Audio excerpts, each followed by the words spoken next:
الجلال والإكرام يا ذا الجلال والإكرام.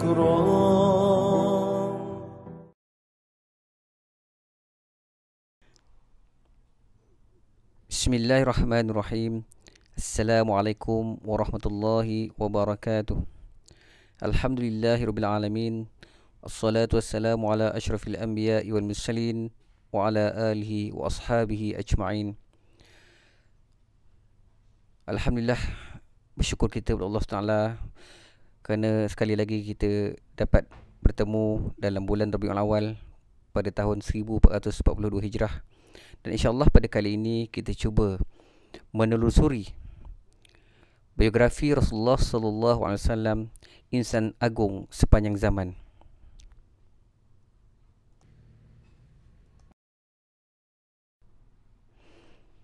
Siapa dia Rasulullah sallallahu alaihi wasallam?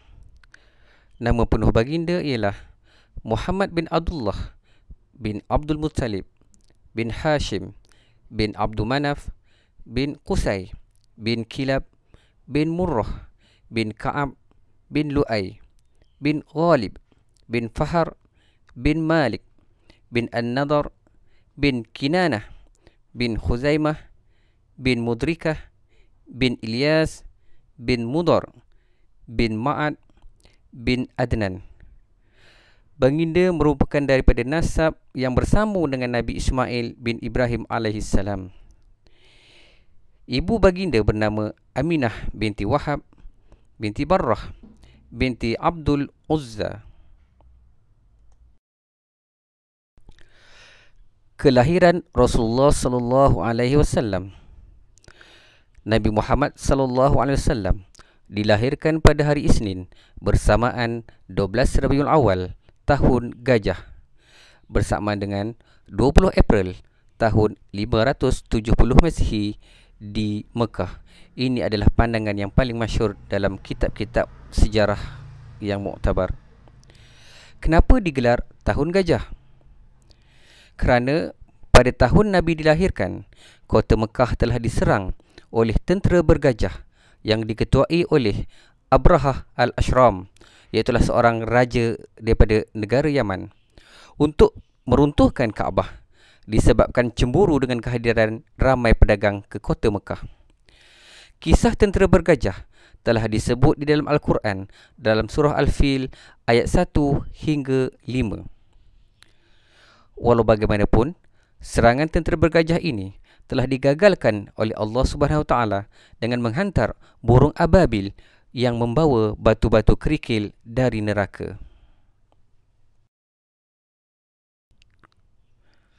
Peristiwa pelik ataupun ajaib ketika kelahiran baginda sallallahu alaihi wasallam. Ibunya Aminah tidak merasa sakit ketika melahirkan baginda sallallahu alaihi wasallam. Yang kedua, Nabi Muhammad sallallahu alaihi wasallam sudah berkhitan ataupun berkhatan ketika baginda dilahirkan. Yang ketiga, kedua tapak tangan Nabi dalam keadaan menggenggam ke tanah sambil jari telunjuk sebelah kanan menunjukkan isyarat syahadah. Yang keempat, berhala-berhala di sekitar Kaabah dan kota Mekah runtuh dengan sendirinya. Yang kelima, cahaya terang memancar dari istana-istana negeri Syam. Seterusnya, yang keenam, istana Kaisar, iaitu istana Raja Rom, bergoncang yang menyebabkan 14 batang tiang-tiang utamanya runtuh. Dan api yang disembah oleh orang Majusi di Parsi padam serta-merta, sedangkan api itu tidak pernah padam sejak lebih dari 1000 tahun lamanya.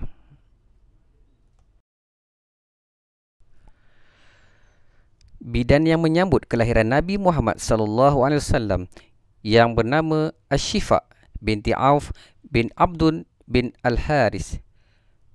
Asy-Syifa merupakan ibu kepada Abdurrahman bin Auf, salah seorang sahabat Nabi yang dijamin syurga. Penjaga dan ibu susuan Nabi Muhammad sallallahu alaihi wasallam. Orang pertama yang menyusukan Nabi Muhammad sallallahu alaihi wasallam ialah ibunya sendiri, Aminah binti Wahab. Kemudian disusukan oleh Suwaibah al-Aslamiyah. Kemudian diserahkan kepada Halimah binti Abu Zu'ad As-Sa'adiyah ataupun lebih dikenali sebagai Halimatus Sa'adiyah. Seterusnya baginda diserahkan kepada Ummu Aiman Barkah al-Habsyiyah.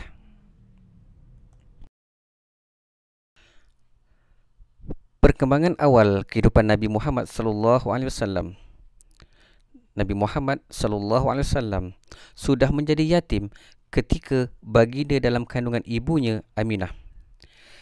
Sejak lahir sehingga berumur 4 tahun, baginda dijaga dan disusukan oleh Halimatus Sa'diyah. Kemudian ibunya menjaga Nabi sallallahu alaihi wasallam sehingga baginda berumur 6 tahun. Aminah wafat ketika dalam perjalanan pulang ke Mekah dari Yasrib.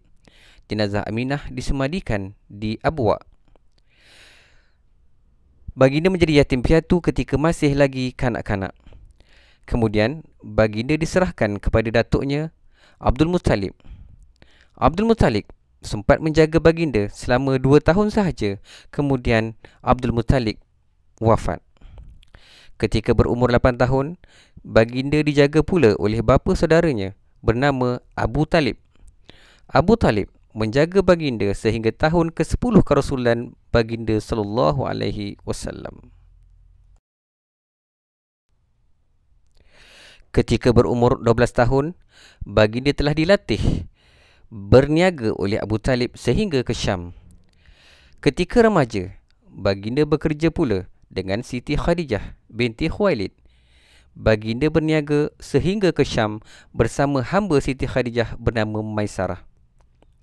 Ketika berumur 25 tahun, baginda berkahwin pula dengan majikannya Siti Khadijah binti Khuwailid dan dikurniakan 6 orang anak, iaitu 2 lelaki, 4 perempuan. Di samping berniaga, baginda juga bekerja sebagai pengembala kambing. Baginda juga mahir berperang. Di dalam kitab Al-Muhabbir, karangan Muhammad bin Habib Al-Baghdadi menyebut terdapat 13 pasar yang Nabi suka berniaga di sana sebelum diangkat menjadi Rasul. Antaranya ialah pasar Zamah Al-Jandal, Musyaqqar, Mina, San'a, Aden, Rabiah, Zulmajaz, Daba, Suhar dan lain-lain.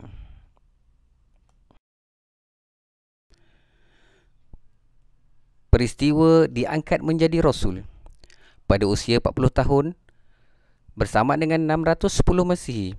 Baginda diangkat menjadi Rasul ketika baginda sedang beruzlah di Gua Hira. Wahyu pertama yang diturunkan kepada baginda sallallahu alaihi wasallam ialah 5 ayat yang pertama dari surah Al-Alaq yang disampaikan melalui perantaraan malaikat Jibril alaihissalam.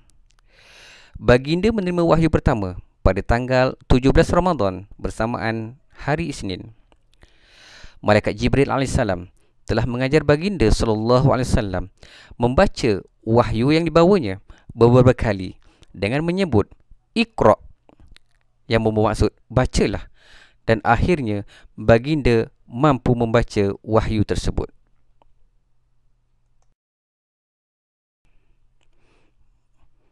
Bermulanya dakwah Rasulullah sallallahu alaihi wasallam. Tahun pertama hingga tahun ketiga kerasulan, baginda sallallahu alaihi wasallam telah berdakwah secara sulit dengan menjadikan rumah Al-Arqam bin Abi Al-Arqam sebagai pusat penyebaran dakwah Islam. Antara mereka yang terawal memeluk Islam ialah isteri baginda sallallahu alaihi wasallam, iaitu Sayyidatina Khadijah binti Khuwailid, Abu Bakar As-Siddiq, Ali bin Abu Talib dan Zaid bin Harisah. Bermula tahun ketiga kerasulan hingga tahun ke-13 kerasulan, baginda mula berdakwah secara terang-terangan di sekitar kota Mekah dan kawasan yang berhampiran. Pada tahun ke-5 kerasulan, baginda menghantar 11 orang Muslim dan 4 orang Muslimat untuk berdakwah ke Habsyah.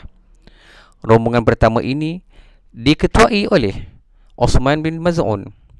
Kemudian disusuli dengan rombongan yang kedua yang diketuai oleh Ja'far bin Abu Talib. Jumlah kesemua rombongan ini seramai lebih kurang 82 orang.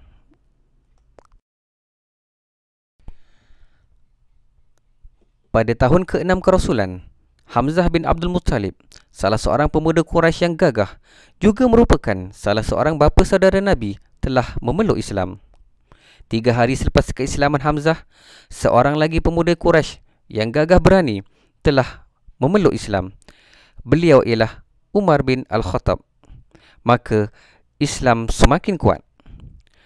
Pada tahun ke-7 kerasulan, seluruh pembesar musyrikin Mekah telah memutuskan segala hubungan dengan keluarga Bani Hashim dan Bani Abdul Muttalib, serta tiada urusan jual beli dengan orang-orang Islam.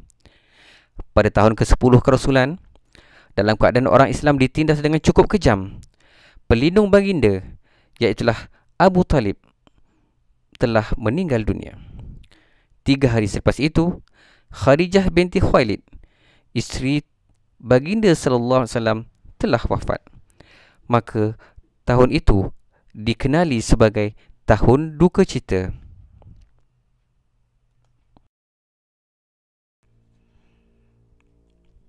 Dalam keadaan kesedihan, baginda membawa diri ke Taif sambil menyebarkan dakwah, tetapi telah ditentang oleh penduduk Taif.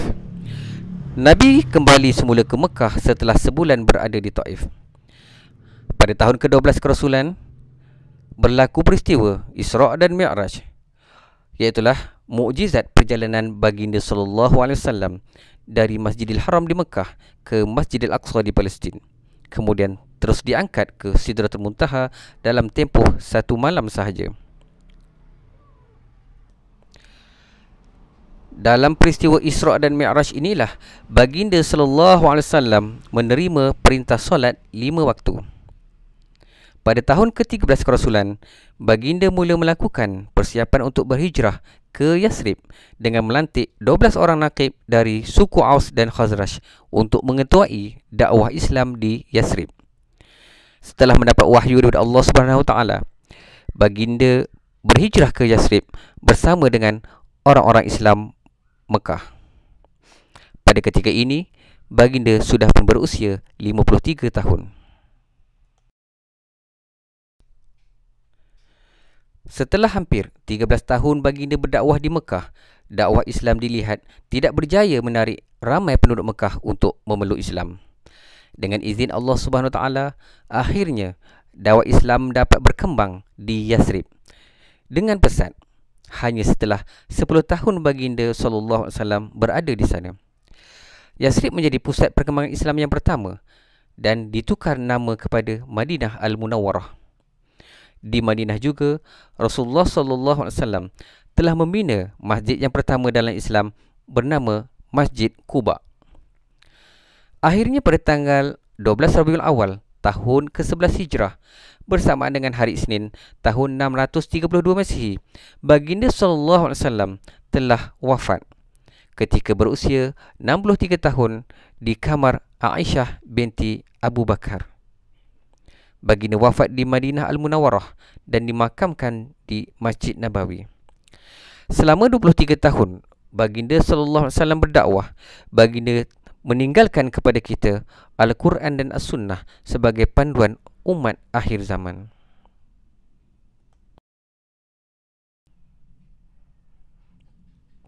Tujuh orang anak Rasulullah sallallahu alaihi wasallam. Yang lelaki bernama Al-Qasim, Abdullah dan Ibrahim. Ibrahim ini merupakan anak Rasulullah sallallahu alaihi wasallam bersama Maryah binti Syam'un Al-Qibtiyah. Manakala anak perempuan Nabi sallallahu alaihi wasallam bernama Zainab, Ruqayyah, Ummu Kalthum dan Fatimah. Anak Nabi bersama Siti Khadijah binti Khuwailid seramai 6 orang.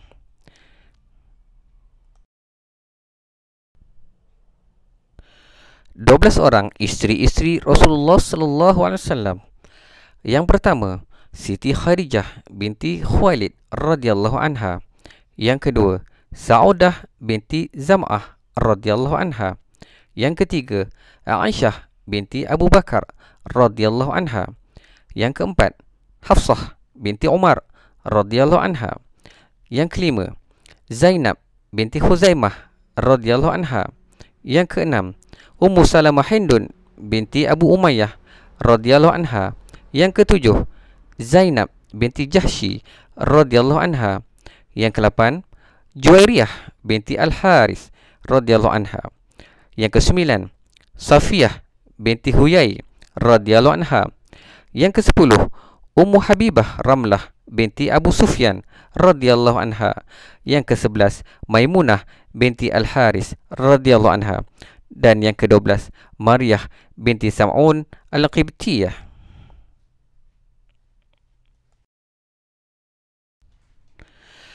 Tanda-tanda kenabian Nabi SAW.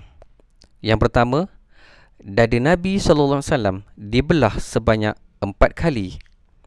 Kali pertama ketika berumur 4 tahun, ketika baginda berada di bawah jagaan Halimatus Sa'diyah. Pada kali kedua ketika berumur 10 tahun, ketika berada di bawah jagaan bapa saudaranya Abu Talib. Kali ketiga ketika baginda berumur 40 tahun semasa Jibril membawa wahyu yang pertama. Dan kali keempat ketika berumur 52 tahun semasa peristiwa Isra' dan Mi'raj. Tanda kedua, cop kenabian ataupun disebut sebagai Khatamun Nubuwah, iaitulah ketulan sebesar telur burung merpati yang berada di belah bawah bahu sebelah kiri baginda. Tanda itu bercahaya dan mengeluarkan bau yang cukup wangi. Tanda yang ketiga, mimpi yang baik. Baginda sering bermimpi cahaya yang datang kepada baginda bersinar seperti fajar subuh. Awan selalu menaungi baginda ke mana sahaja baginda pergi. 10 orang sahabat Rasulullah sallallahu alaihi wasallam yang dijamin syurga. Yang pertama, Abu Bakar As-Siddiq radhiyallahu an. Yang kedua, Umar bin Al-Khattab radhiyallahu an. Yang ketiga, Utsman bin Affan radhiyallahu an. Yang keempat, Ali bin Abu Talib radhiyallahu an. Yang kelima, Talhah bin Abdullah radhiyallahu an. Yang keenam, Zubair bin Al-Awwam radhiyallahu an. Yang ketujuh, Sa'ad bin Abi Waqqas radhiyallahu an. Yang ke-8, Sa'id bin Zaid radhiyallahu an. Yang ke-9, Abdurrahman bin Auf radhiyallahu an. Dan yang ke-10, Abu Ubaidillah bin Al-Jarrah radhiyallahu an.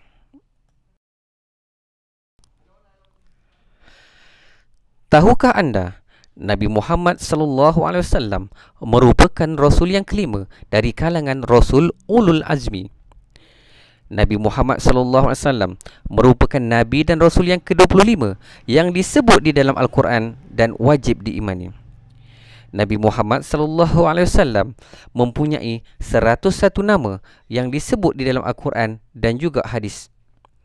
Nabi Muhammad sallallahu alaihi wasallam terlibat dalam peperangan sebanyak 28 kali yang kesemuanya berlaku selepas hijrah ke Madinah.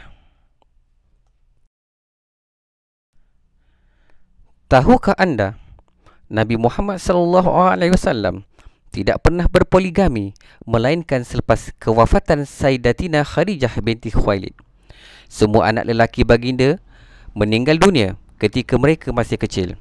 Manakala semua anak perempuan baginda sempat berdakwah bersama-sama baginda SAW, tetapi 3 orang mereka wafat sebelum baginda wafat.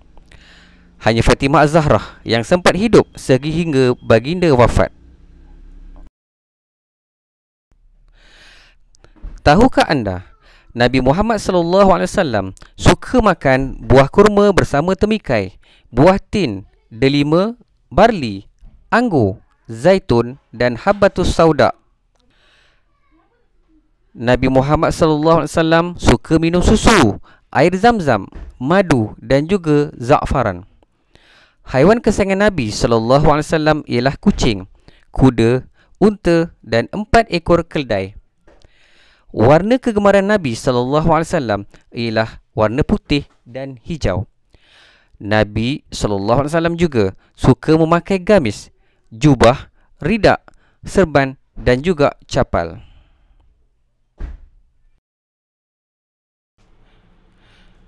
Ini merupakan senarai buku-buku dan juga kitab-kitab yang digunakan untuk menghasilkan nota PowerPoint ini.